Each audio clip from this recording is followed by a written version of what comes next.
মৌলভীবাজার জেলা সদরে সুজন মিয়া নামে এক তরুণ আইনজীবী খুন হয়েছেন। রবিবার মধ্যরাতে এ ঘটনা ঘটে। নিহত সুজন সদর উপজেলার হিলালপুর খিদির রোডের বাসিন্দা জহুরুল ইসলামের ছেলে এবং জেলা বারে সদ্য যোগ দেওয়া একজন আইনজীবী। তিনি এক সময় ছাত্রলীগের রাজনীতির সঙ্গে জড়িত ছিলেন বলে সহপাঠীরা জানিয়েছেন।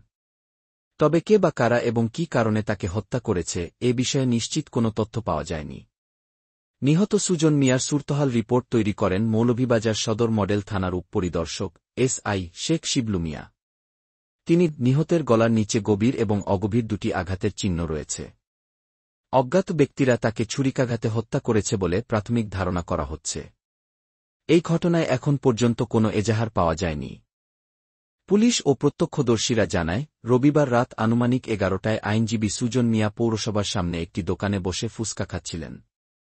এ সময় অজ্ঞাত কয়েকজন মোটরসাইকেলে এসে তাকে ছুরিকাঘাত করে পালিয়ে যায়। এতে সুজন গুরুতর আহত হন। স্থানীয়রা তাকে দ্রুত হাসপাতালে নিয়ে যান। সেখানে কর্তব্যরত চিকিৎসক সুজনকে মৃত ঘোষণা করেন। এ সময় নিহতের স্ত্রীসহ স্বজনদের আহাজারিতে হাসপাতাল এলাকার বাতাস ভারী হয়ে ওঠে।